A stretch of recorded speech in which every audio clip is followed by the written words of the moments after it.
I'm Coffee Kevin, and I've been playing hooky for a little while today. I drove down to Bloomington, Illinois, and it's actually still in northern Illinois, but it's absolutely drop dead gorgeous day out. It's 75 degrees, balmy, balmy. There's just a little bit of humidity in the weather, but you get to see this time of year, you get to see just the gorgeous prairie. It really is beautiful along the roadside and off in the distance. So I had to pick something up, and I actually wanted to stop in to see my friends at the Coffee Hound, but I was realized time got away from me, as sometimes happens, and I ran back here. So I've got. I wanted to do. I'm wanting to show this clip for a while. We kept hoping they would send us some coffee to enjoy. Well, you'll see why. This is Coffee Kevin. I'm here with Todd Goldsworthy of Klatch Coffee. Hi, how you doing? Good. Well, what are you doing here? You're supposed to be in California. Hanging out, Coffee Fest. I come out and judge the cold brew competition, America's Best Cold Brew, every Coffee Fest, and kind of just help out a little with the show and have a good time in new cities. Yeah, trying out coffee all over. Now, have you had any good coffee here? All over the show floor. Yeah, I've had some great coffees today from Sunnergoss and Quill's Coffee. Yeah. Got to visit with them and got to go to Quill's Cafe in town and had some great signature drinks that they've concocted over there. So yeah, some really fun coffees here in town. Yeah, there are. Yeah. It's actually surprisingly, well, not surprisingly, it's a good market. It's good. Yeah, it's a good market. Tinker Coffee, that was the other one. I was trying to remember the other one I had some coffee. I haven't had their coffee yet. Oh, they seem like own this town. They're like everywhere I go is serving Tinker, but yeah. Yeah, they might. I know. Yeah, I know. Hey, I got to ask you though a question. What $75 a cup? Yes, yeah, we procured the highest coffee in the world this last year. Sold for $803 a pound. Panama Geisha, really amazing coffee from the Lamastas family, and we've been selling it for $75 a pound. We were able to, $75 cup. Yeah, not a pound. I'll take it. I just pulled my wallet out now. I heard you say that. We're actually sold out of it, so we were able to get. There was only 100 pounds of it. We were able to get 10 of those pounds. And so we did some fun events around it, sold some online, been able to just have a great time just sharing an amazing coffee with the public. Okay, now you're just talking to me right now. What what is it about this coffee? $75 a cup. What is it? I mean, so Best of Panama is a competition that happens every single year, and this coffee, the Lamastas family, actually got first place in both the natural geisha and wash geisha categories, and so they're the highest scoring coffee that has ever scored at Best of Panama, and then the coffee gets auctioned off about 6 weeks or so after the competition, and this coffee just coupled with having the highest scored, coupled with the fact that they won both categories. It was the Lamastas family's 100-year anniversary. All this kind of together, as the auction went, we just kept watching that price go up and up and up. And a friend of ours was able to procure the 100 pounds of coffee and offered us 10. And so we were the only roaster in Northern America to be able to get this coffee, get 10 pounds of it. And we also were able to get some of the washed process of the coffee and be able to share this with the public. And it's just an awesome opportunity. It's just got unique flavors that you don't usually taste in coffee. It is a natural process geisha, so you're going to get a lot of those fruit notes, a lot of that stone fruit. You'll get that jasmine kind of taste to it, sugar cane, different characteristics coming out, the complexities you've never had. Every sip is a different experience, and so it's just a once-in-a-lifetime opportunity to try some amazing coffee. 2 questions. Yes. How do you brew it? So you get, we've been using the Kalita 155. So it's like the little Kalita because it is 1 cup, but it's only 18 grams of coffee. So you're getting 18 grams of coffee. We use 300 milliliters of water. I sat down and I actually used a much cheaper version coffee from that farm, just a natural process cut to eye from the same farm to kind of dial it in and get really close and kind of determine a similar recipe. I use some of the Esmeralda natural geisha, which is still expensive, but not quite $803. I've had that one. Yeah, so use some of that to test also. I found a great recipe, and then I tried it out with the 803 and turned out to be a fantastic coffee. So, you know, if you're really dialing it in at home or something, I used 110 parts per million water. We really kind of noticed the essence of bringing it out, and about a 2-minute and 40-second brew time on that Kalita, really just to balance out that cup. Wow. Wow. Now my second question. Yep. What do you think? Hazelnut creamer?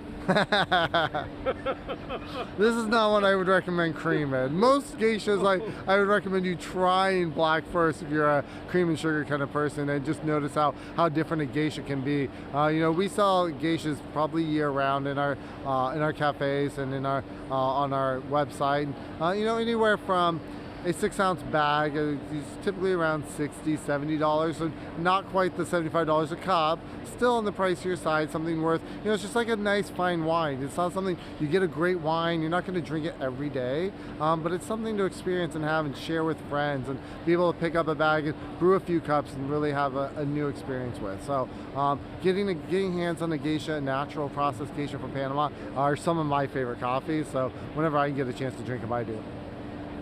No, I guess it's too late for me to beg a sample from you since you don't have it. Yeah, that was hard enough. I only got to try it because I dialed it in. Well, no, fairness, I get that. But yeah, you know, the Best of Panama 2019 just happened. The auction for that will be coming up in July, so who knows? Hopefully we'll see what comes out of that auction. I do know that this year's Best of Panama scores beat last year's scores. So yeah, and the Lemessis family, who won last year, won again this year. So with the same 2 categories, they won in those 2 categories of natural and wash geisha. And the Esmeralda family, Hacienda Esmeralda, they won the overall Best Producer award from Best of Panama. So both of those farms are going to have some high-priced coffees coming out of this competition, in my feelings. Now, what are they doing? What are they doing right, those farms? They do a lot of things right. They taste, the biggest thing I think that they do right is they taste everything. They are constantly cupping their coffees. They're constantly tasting their coffees, understanding, you know, where the good stuff's coming from on their farm and how they can kind of replicate what's tasting great, how they replicate that somewhere else on the farm, how to continuously push themselves and evolve. They're doing, you know, Lemessis family is playing with anaerobic processing to see what does this do to their coffee, and they're just in small lots to kind of understand that and taste side by side the anaerobic versus non-anaerobic from the same sections of the farm. And so they're all constantly evolving and just experimenting, documenting, tasting. That's kind of why we get so connected with them, because that's what we do with their coffees and with everybody's coffees, same things. So they're just constantly tasting what they're producing, and they're tasting with cuppers from around the world to understand what the American market likes, what the Asian market likes, what the European market likes, and understanding who their customers are and what they like and what they're looking for in coffee. So it's a constant evolution for them of really just getting involved, getting to know it. They understand their coffee better than anybody else, and that's helped them a lot, I think. That is a great answer, thank you. And I've got one more question. All right. I think. I have at least one more. One for now. One for now. It's like I'm like a lawyer. One more. Wait a minute. Let's hone in. I had someone recently contact me and ask me, they're trying to give up cream and sugar with their coffee. They have other reasons they're giving it up. I didn't even ask, but they volunteered it. But the question is, what would be a good of Klatch's coffees, which would be a good one to recommend to them? I admit I had to scratch my head. You know, I think it varies a little bit by what what they like in general. I think that a lot of times as you move just into specialty coffee category, so if you are used to drinking Folgers at home or something like that, where you are adding cream and sugar, you go to diners, you add cream and sugar. I think when you move to specialty coffee in general, you find you are adding less because there is more flavorful, but some people still do it for the ritual side of things. I love a lot of just daily coffees. I love a lot of our El Salvadors as just something to drink every day. We've had these really nice coffees from Colombia recently that have been fantastic. Just early, what I drink in the morning. So those are probably the two. Our Las Mercedes, El Salvador Las Mercedes coffees are probably those, and some of our Colombian coffees are the ones I've been drinking in the morning myself the most recently. They're just great black. Yeah. Thank you. And thank you, Todd. And one thing fun about always talking to you, you are a guy that really likes to play a lot with the brewing, and you understand Yes. that both are equals. Yeah, I mean, you have to start with good coffee. Like it's just like a chef. If a chef starts with bad produce and starts with bad meats and starts with they can only go so far with it. And same thing with coffee. If we got to start with good, first of all, good green coffee that Mike, our owner, is buying. He's got to buy the best stuff. Then he's got to roast it really well. And so if he's buying great beans and he's roasting it to the prime, my job really is just to not screw it up. Is realistically what it is. And so, but also just finding the way to bring out the best flavor characteristics of the beans. And there's a lot of playing you can do within it, which is always fun. And so I think that because I get to work with such great products, I'm able to produce such great products. Yeah. Hey, thanks a lot, and we'll see you at the next Coffee Con. Yes, for sure. Or before. I or see before. you everywhere. All right, thank you, Kevin. That is really a nice segment. I was a little excited when $75 a cup.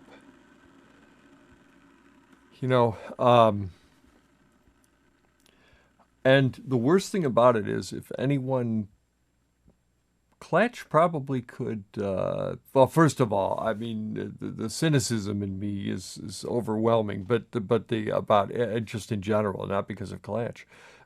Actually, because of Klatch, it could actually be worth $75 a cup, because they're really a fastidious roaster. There's no doubt about it. They're also, they see a good thing. I mean, I'm sure it's an excellent cup of coffee. $75 a cup.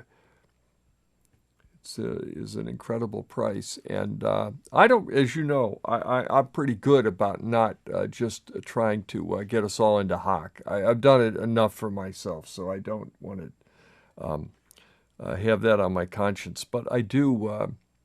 I'm sure it's excellent. One of the reasons I shot this back in Indianapolis at Coffee Fest earlier in the summer, and I said, I never did get any coffee from them. I know I'm not surprised I didn't get the geisha, but I did expect to get some coffee from them. I'd asked for some, and I could always get it, but I didn't. So, but I did find I do have a geisha that's a very costly geisha, not $75 a cup costly, but very costly, from Galahad Coffee. Galahad Coffee, I was trying to look while we were playing the clip. I'm not sure if they're still using that name. It's Orange Daily Roast in New York. And now I've had this coffee for a while, and I've been storing it in the coffee freshness system, but I don't want to be too hard on it, because I don't know, after we got the coffee, how quickly we got the coffee freshness system. So I'm going to, anyway, I measured out 30 grams, and this is a coffee that I'm going to do this. I'm going to use 200 degree water, and I'm going to be very reckless today. Well, it's foaming up nicely, which is a good sign that it's fresh. And sorry, I'm just going to help it along a little bit, because at this, at this price point, one gets very fastidious about how one brews. More than I usually am, even, and I'm pretty usually fairly over the top. And then let's. But I'm actually going to do this. Actually, frankly, very casually. I even said to Michael while we were watching the video, "No, I'm not going to use the scale. I'm just going to. I know where it belongs in volume, and to truth be told, there's no rational reason why volume or weight is automatically the right one. So never get too sniffly about things like that. They both have their pluses and minuses.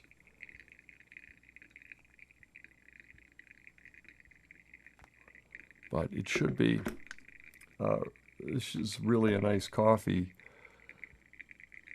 Wow, $75 a cup. I mean, you know, something about Klatch too. Everyone there is great on camera.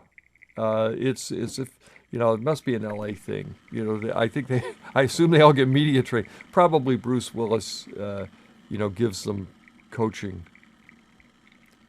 Yeah, just answer that be real straightforward. You know. But Todd's, I always enjoy talking with him, and it was a surprise that I ran into him there, to be honest.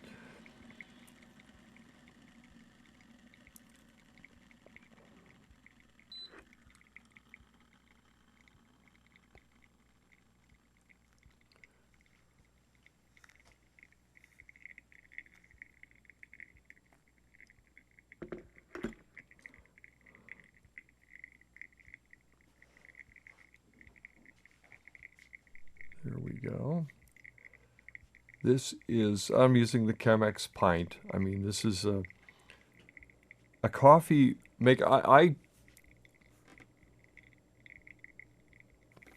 not a fan of the Kalita Wave.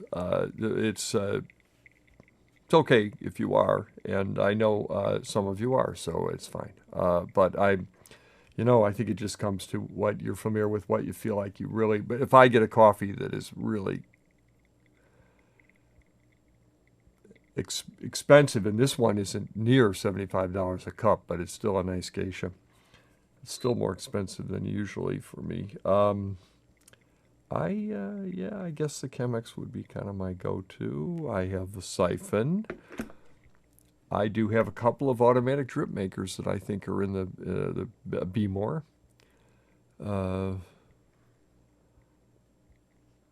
And so I, you know, would say I would use to have that extra degree of control. And then once in a while I do something frivolous, like use any coffee maker I have and just to try it. But at $75 a cup, I probably wouldn't do that. As he was even saying, he warms up on his brewing technique using other coffees. That's, you know, it gets to a point where.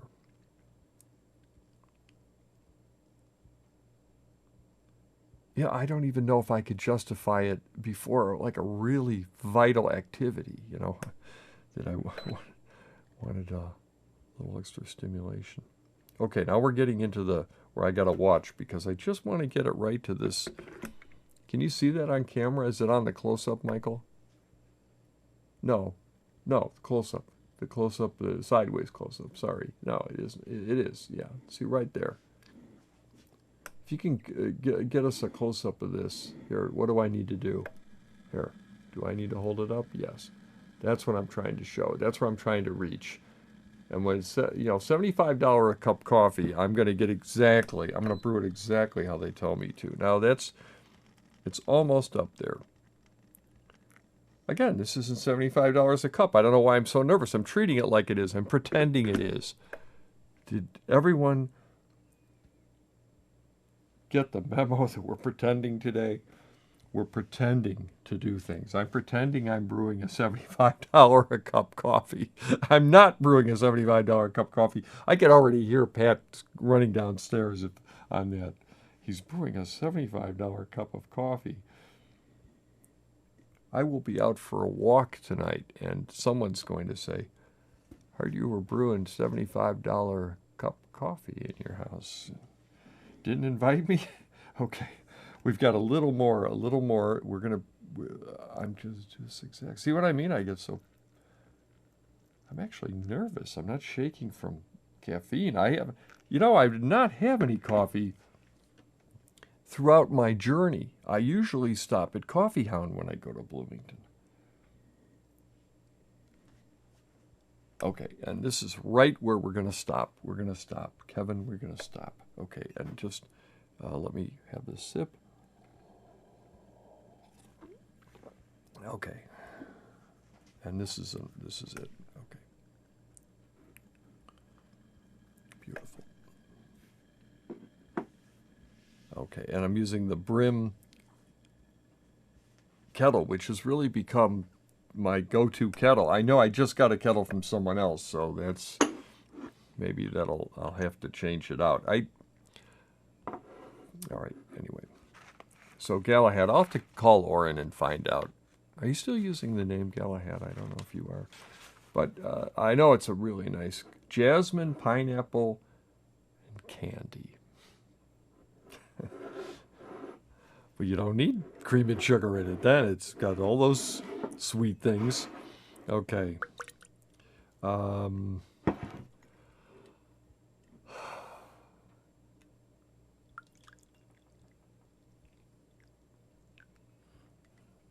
Okay. Michael's cup.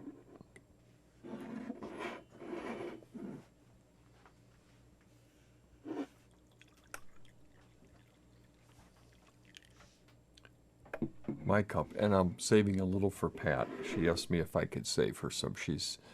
I don't know what she's doing. She's writing something up. Probably writing me up. All right.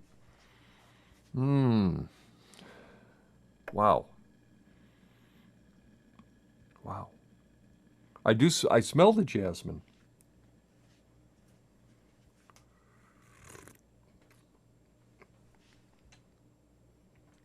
Wow. Okay. It's delicious. It was delicious before I pretended it was $75 cup, but it is just as delicious when I'm pretending that, and it's in a way even a greater compliment. This, every geisha coffee is not necessarily worth it. I'll just say that, if I may. It's a growth. Geisha is like a growth. It's its own type of coffee, like Caturra or Bourbon.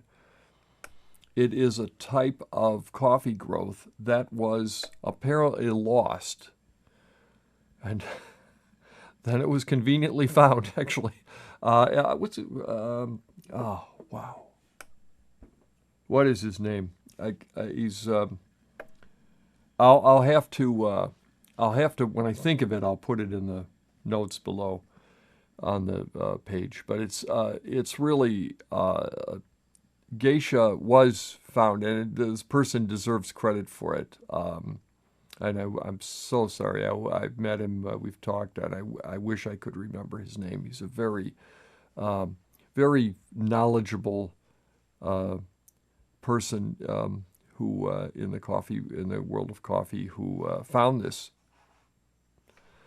and really, how many years ago now? 10. I'm going to guess 10 years ago, maybe a little more, and it's really become. I would put it in the world of third wave coffee on the level of bossa nova, what bossa nova meant to jazz in the 60s, in the very late 50s, when it was discovered. And bossa nova was discovered, and then it became, it really, as the music business saved jazz. Jazz was going through a kind of we'd done it, been there, done that, kind of, this happens, plateaus. Happens in music formats just like it does coffees. And anyway, same thing happened. The geisha came about, and all of a sudden we had some wonderful coffees. I know Coffee Review seemed like every month they were discovering and tasting a new someone's take on the geisha, and a lot of them were Panama, which this one's actually Guatemala. The geisha, I believe, can grow in a number of regions, but I'm not at all sure it can grow everywhere. I'm not sure it works that way, and I'm not sure it's stellar everywhere. But it is certainly a real nice. Wow, this is now. Stay with me. We're pretending this is $75 a cup coffee. Is this worth $75 a cup? Anyone got any cream around here we could put in? No, I'm just kidding. $75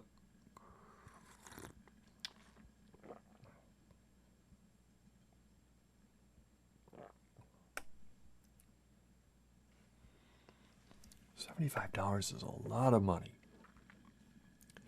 It's really good, though. It is a real. Here's what I would say. Let's hope they don't go to $75 a cup. I don't begrudge Mike Perry anything. I think he's a great guy and a great roaster. Certainly, we always want Mike at any of our events that he's willing to bring his company Klatch along to. But $75 is a lot of money for a cup of coffee. Now, I'm not drinking his $75 cup of coffee. Now, let's drop the pretense. I'm not drinking that, but I'm drinking a geisha, and it is a really nice cup of coffee. I'll tell you what, next time you're at a cafe and they have a geisha, try it. And have them do it in a pour over. I think that's the only way you're going to get it, because I don't think they're batch brewing geishas. They are costly. Does it take more care? I suspect it does. I suspect it's but I don't know enough about it. In fact, I have a note. Next time we have someone who's a green coffee expert as a guest, let's ask that question. This is really a fine coffee, a fine cup, and I don't know if this is from 2017 crop. This was kept in the coffee freshness system, so it's kind of like a time capsule for coffee. And that's another thing. I mean, if you get great coffees, you want to save. Wouldn't you love to be a wine connoisseur who had the 1918 Rothschild? Well, this is the equivalent in coffee, and the only way to do it that I know of is the coffee freshness system, which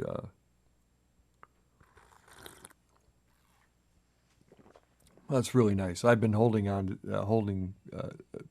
to this coffee for just such an occasion. It just worked perfectly that when I finally looked at this clip and said, we've got to run that clip. And then I said, where do I have any coffee like this? I remembered. Well, I'm enjoying it. It's great to see you. Sorry it was a little later in the day. Let us know. Best time to do these. We could be a little more. We've been trying to kind of experiment too a little bit. I've actually got a phone call to make to Colombian green coffee people that say they want to help support CoffeeCon. So I'll let you know how that goes. I'll give you an update on that next week. And meanwhile, this is really delicious. And again, if the weather's nice where you are, as it is here, try to get out and enjoy it, and with some fine coffee, of course. I'm Coffee Kevin. I'll see you soon.